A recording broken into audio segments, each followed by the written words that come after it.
Hey everyone, Pastor Josh here at Holy Trinity Lutheran Church, and today we are talking with another member.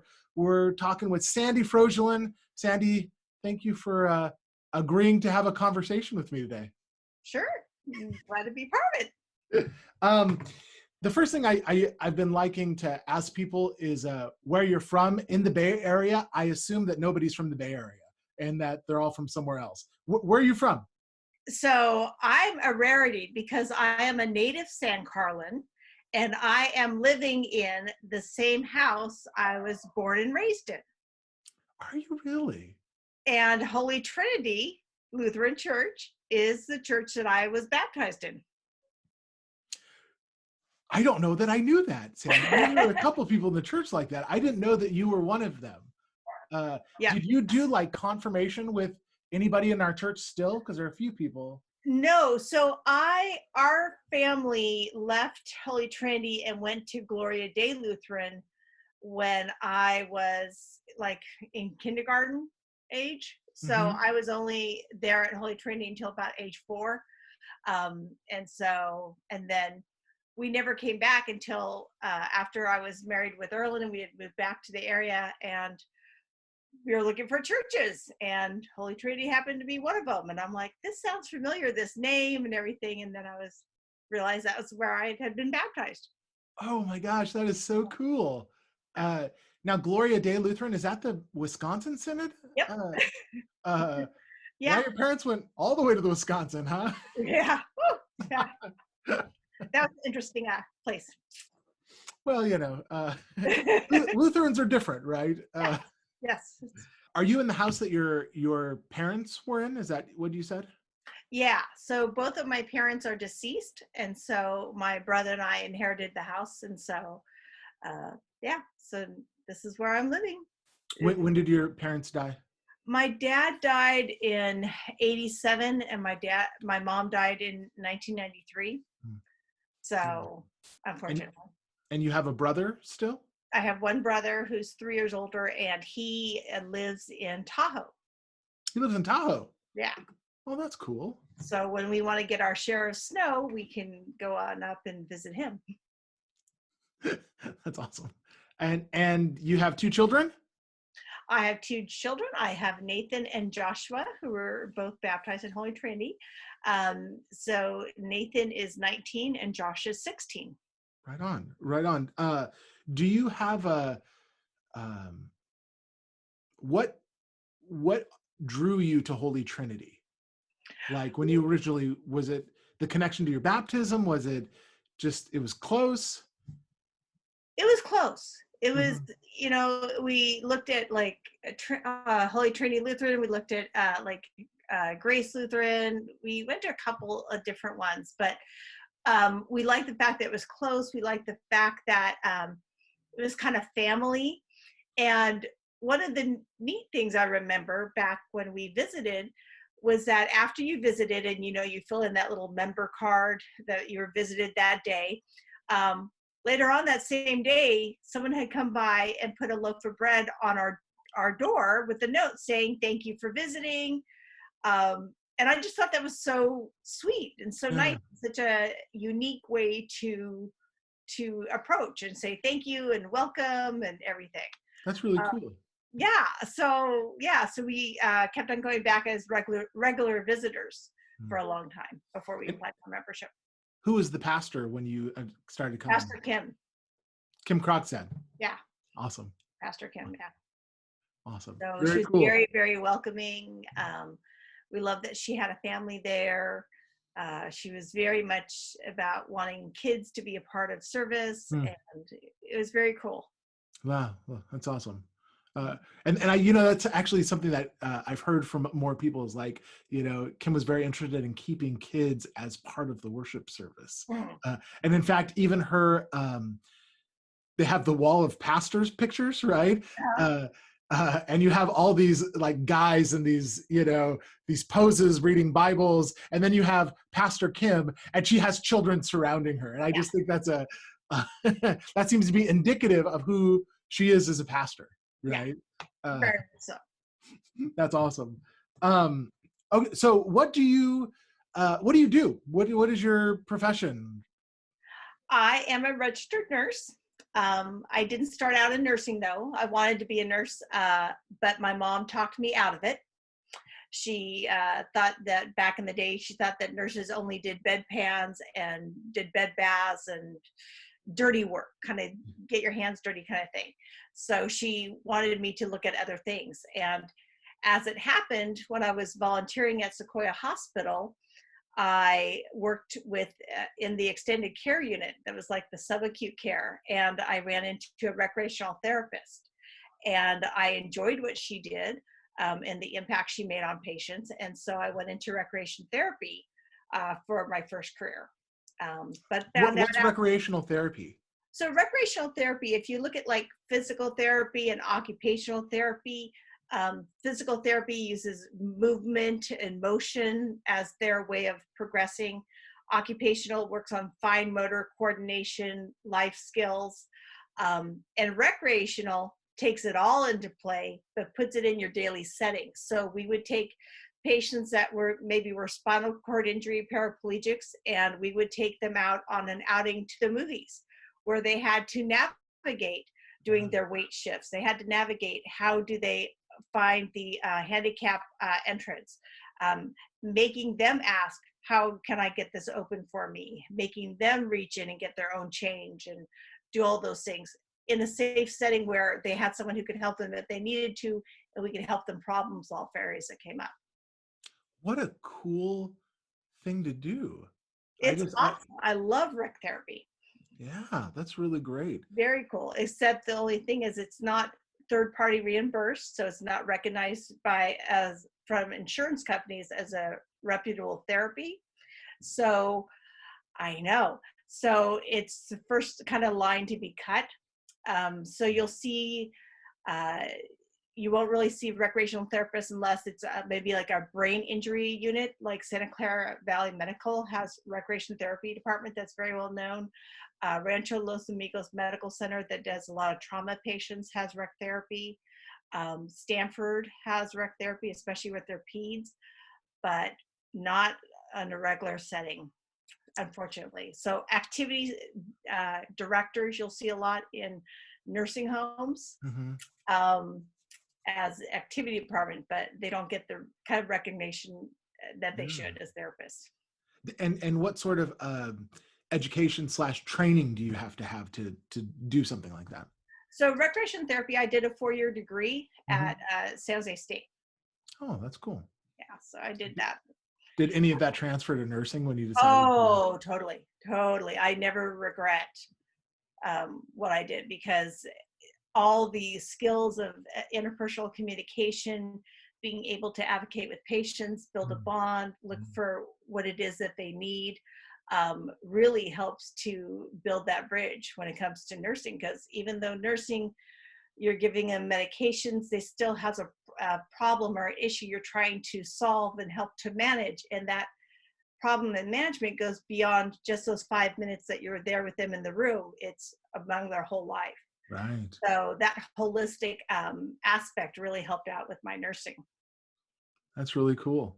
Yeah. And you're a registered nurse now, and which, can you say which hospital you work for or not really? Yeah. Oh, yeah. So I'm a registered nurse. I work at Sequoia Hospital, and I've worked there since, gosh, when was Nathan born?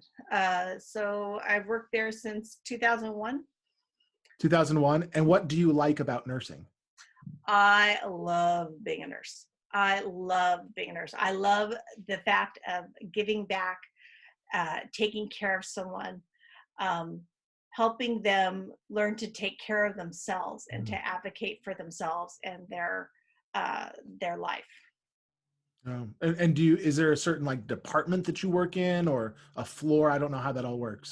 I started out in emergency medical, which I kind of fell into in nursing school because it happened to a friend of a friend. There was a job opening as an ER tech when I was in school. And that was the last place I ever thought I ever wanted to work, because I had just lost my second parent before I went to nursing school. And I thought, I don't want to be around death and dying. And you never say never, because that's the door that opens.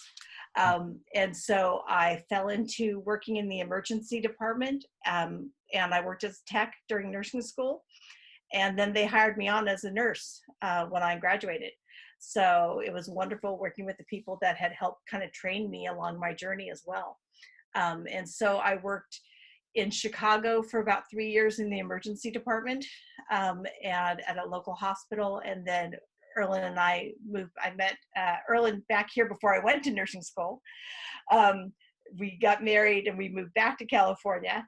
And so got a job at Stanford doing med surg, but also got calls from people that saw my resume online that I had ER experience. And so got started working at Peninsula Hospital ER.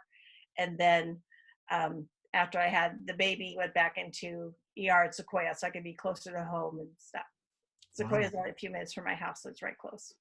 Working in ER, I'm sure you've seen your fair amount of trauma and death. How did you learn how to deal with that, and like what sort of skills did you develop in order to deal with being kind of near and around death a lot? Oh, that was hard. I'm very thankful that I have not worked in trauma ERs. Okay. So this is all the basic kind of codes and stuff that kind of come in. Traumas are shipped off to trauma hospitals. So we don't have as much of kind of the glory, blood and guts that you would see on some of those trauma shows. Okay. You do cardiac arrest and stuff. And I think for me, having a strong faith has helped me out with the idea of death and dying, and helping people through those emergency states, because, and having the experience too of having many family members pass away, I'm able to understand the grief and the feeling that they go through.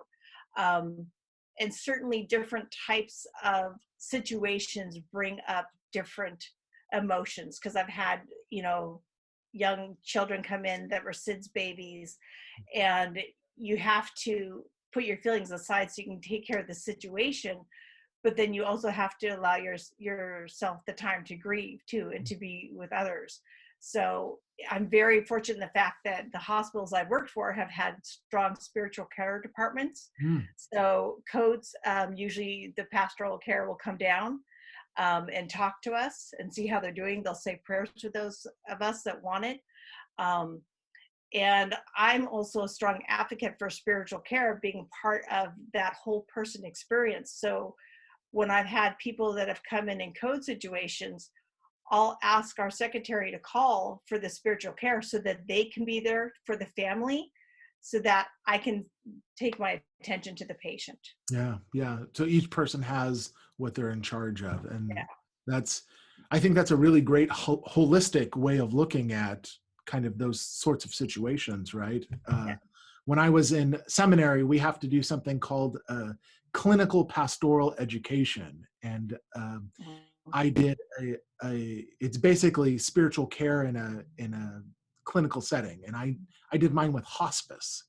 And so I worked for about 6 months. It was like 400 hours with hospice patients. And it was, I loved it. I really loved working with people in that way. And it was, what was really great about it was, I saw it as an honor to walk people towards their deaths. Like I really, and I got to be there with them while they were going through that process of, if they're alive, reconciling, what death might mean to them or for them. And so I really liked it. I ever thought if I didn't do, church stuff, I'd go and be a chaplain. But they work like 9 to 5, Monday through Friday. I like the free schedule that we have here.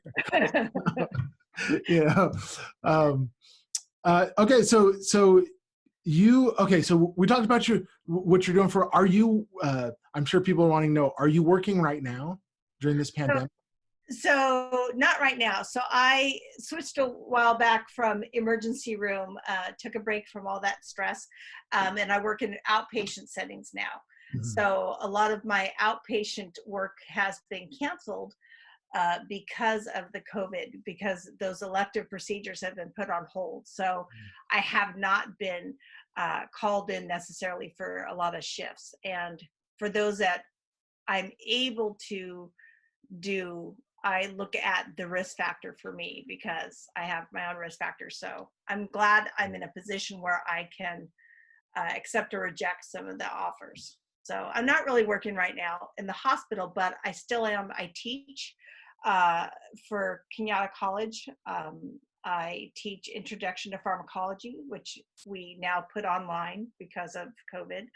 Um, and now I'm feeling myself too with time. I just started doing some online tutoring for nursing and for NCLEX review. So trying to keep myself busy and keep my interest and going.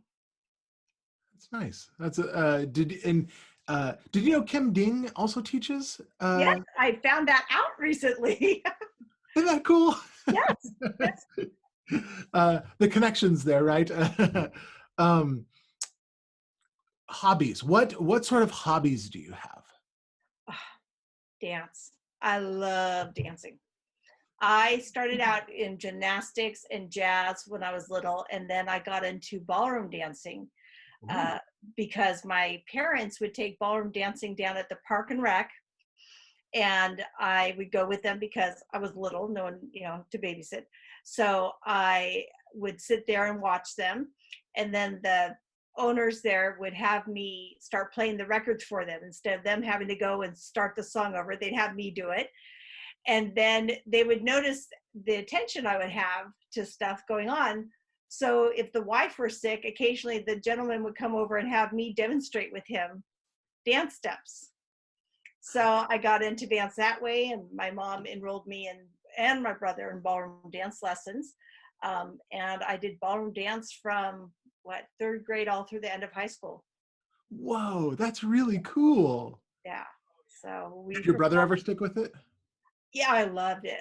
Yeah, I went back to it a little bit. So Earl and I we were in Chicago, we took dance lessons together just to kind of have fun, new couple Well, stuff. And then over the last couple of years, now that I've had more free time after the kids more independent, I started taking and doing ballroom dance lessons at DeVita Ballroom and doing some social meetups for some dance clubs that have free dance come in, and it's fun doing all the salsa and mambo and bachata, and I love and the bachata, very nice.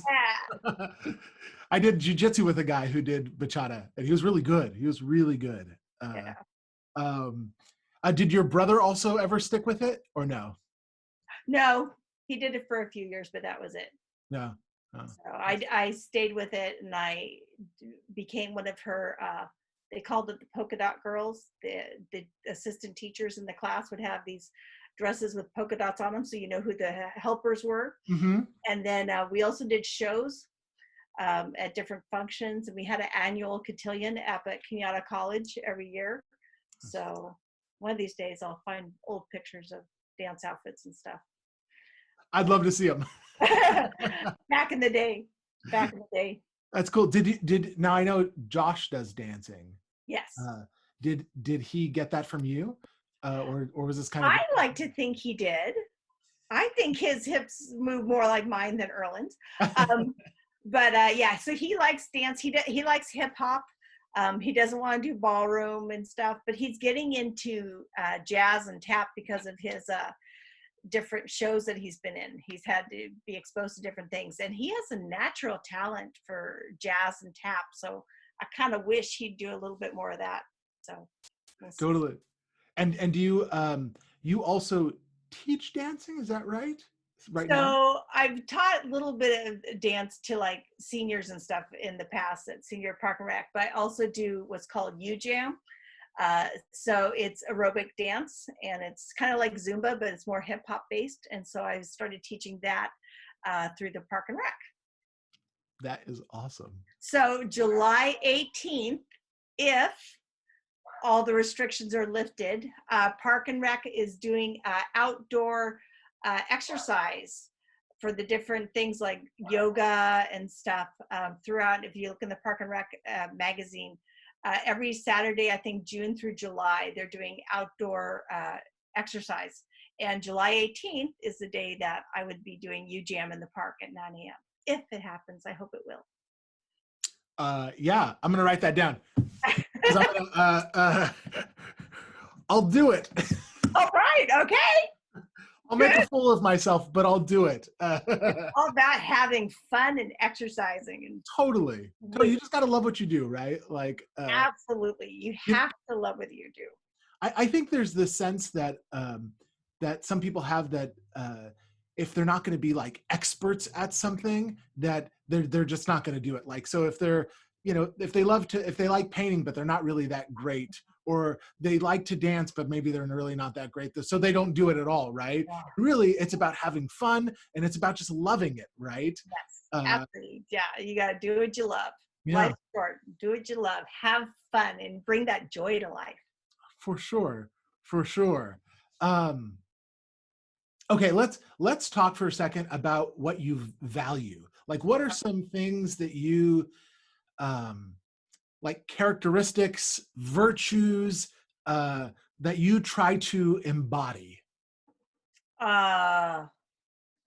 Truth, authenticity, kind of being who you are and treating each other how you would want to be treated. Hmm. So Jesus-y, that's Jesus-y. Jesus, I try. But you know, being welcoming to all is something that I think that is important to me. So like, especially in like nursing, we get whoever comes in the door. So I don't treat patients whether or not they're a person that can pay or not pay. I don't treat them differently if they're someone who's homeless or transient or a drug addict versus the person who goes to the doctor every week. I see everyone as an individual with their own needs and their own values. Each person is totally unique, and you have to treat each other as that unique person that's worthy of everything. I think that's really well said. It's worthy of everything. That is, Yeah. that is, that's beautiful. You also said truth. Did you say truth telling? Is that what you like? Yeah, you have to be honest to yourself, honest about your experience, honest about what you're feeling, what you're doing.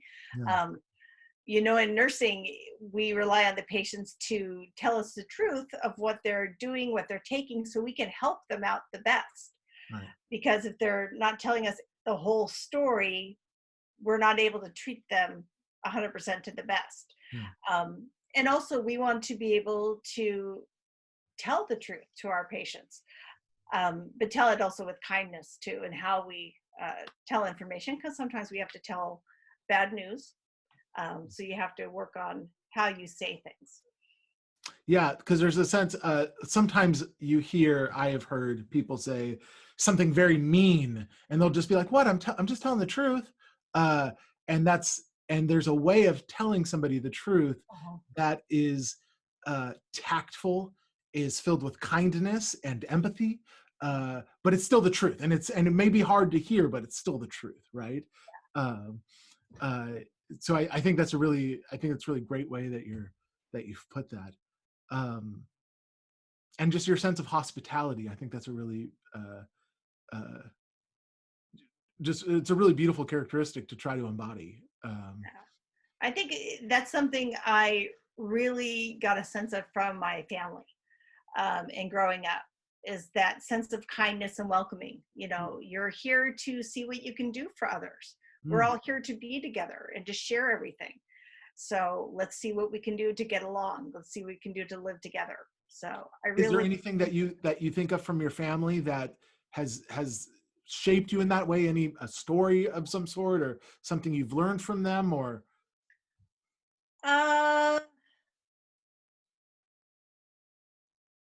just how my mom always, she always was there to help others and to care for others. Mm, Um, One of the biggest things that I learned from her was caring for family, because she helped to take care of my grandma when she saw that my grandma, who lived in Reno, was in need. We needed to move her back here to have a closer kind of an eye on her. And she definitely, I mean, it's putting family first, and sometimes it's hard on your other family members. mm, Um, but she very much showed that you care for your family, mm. and you care for each other, and that's just what you do. You don't put someone away. You encourage and you help them out. So she was very much a good role model that way. And one of the things I love about my mom was that no matter what I was interested in doing, she took part in, which I thought was a great thing. So in high school, I was a part of the work study. So I did volunteer hours so I could get tuition. Um, I worked in the child care center, helping out, take care of some of the teachers' kids, babies, 2-year-olds, 3-year-olds, and so on, during like lunch break and stuff like that, or free period. And my mom would like hearing about the kids that I would be taking care of. So then she would ask if she could come by and visit the children. So she would come by and then start visiting. She'd come by and she fell in love with a couple of kids, and she knew the things that they liked. So she'd bake special treats for them or Oh, read them a special book. Um, when I volunteered at the extended care center as a pink stripe candy striper, she asked if she could come by and visit some of these patients too. And so she came in and started bonding with some of the patients and fell in love with a couple of them, and would come and read to them or do something, or met with them at meal times to help feed them.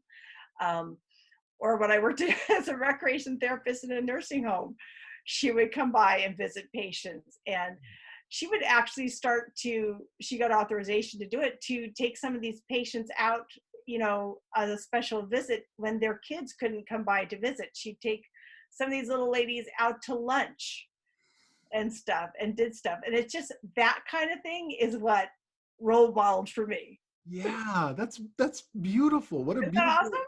role model, that's, I see what you say, what you're saying by that sense of welcoming other Yeah. people, um, it seemed like she was really good at expanding her circle, right, and just Mhm. bringing people into that. That's lovely. Mhm. um, okay, what is faith to you? Ah, What does it mean to have faith for you? you it's that sense of trust, it's that sense of security. um the I think it's a sense of calmness too when you have faith. Mm, Because, and this has come up recently for me, because I've had conversations with some people about the fears and stuff that all this COVID has brought up. And certainly, even for me, it gives that sense of the panic and the anxiety, and you wonder what's next and what does this mean. And it's so easy to get caught up in those things. yeah. And if you don't have faith, it's kind of like not having the knowledge. You can't react and help guard something that you don't have the information for. Mhm. So for me, faith helps to kind of combat a lot of those fears. Because when you have faith, uh, you have that sense of calmness of things are going to get done, maybe not in a way that you always know that's going to happen, but a way that you are assured that that path will be what should be. Yeah, yeah. That's that's a really great way of looking at it. It reminds me of this. I don't remember his. He's a Catholic theologian, and he said that faith is like going home and resting with the people uh, uh, that you know well. That's what faith is like, because it's that trust that Mhm. everything will be well. Yeah. Um, so I that's really great. Thank you for that definition. That was wonderful. Okay, this is my last question for you. You have been going to HTLC for a while now. Yeah. What's your hope for our congregation? Do you have any hopes for us as a congregation? First off, I want to get back. I never realized it. It's hit me more so these last couple of weeks. Missing the people. You know, I miss. We were talking about Jezebel's the other day. Missing the people, missing the hugs, missing sharing and passing the peace. You know, there's a sense of when you're able to interact with those people that you share that same faith with. They are truly your family. And there's sense of, when you go to church, it's like going to a family reunion. Everyone there, they're your people. Yeah. So I that's my first hope, is that we all can physically be able to get back. And I love the fact that we at least have technology so we can still interact with each other. And I love what we've done with the Zooms and the meetings, and have ideas for, you know, hopefully we can do more of the Zoom dinners and stuff, just to have it sharing and interacting with each other. I hope, of course, that we can kind of increase membership, just so we kind of keep on adding to our family, because it's nice to find like long lost cousins, you know, when you found someone that you didn't know you had. And that's why I kind of feel like when we get new people coming to our church, it's like, hey, we found another relative. You know, it's kind of finding that someone who can also, then every single person is an individual, they bring something new to the family, they bring something new to the group. So I like that. I like the fact that we can expand our family, expand our whole-ness. Yeah. So yeah. So I'm looking. You're going to make me cry right now. That's a wonderful way of looking at it. I love people, so I want to be able to extend our family, and also extend our message to others, because I think that we, especially in the sense of crisis, I think Holy Trinity has a lot that we can offer our community, because it's not just in the sense of we have a shelter that we can use, but we have that extension of hope and comfort that we can offer others. So how awesome is it that we could offer ourselves as someone could come and kind of do a virtual knock on the door and say, I'm scared, I don't know what's going on right now, and I need some comfort. Yeah. And we could hook them up with someone who could help just talk them, not professional services or counseling, but offer that support, someone to talk to in that kind of time of uncertainty. Right. That's a lovely way of looking at it. And I really appreciate what you just said. Well, Sandy, thank you so much for agreeing to have a conversation with me today, and have a good day. Thank you very much.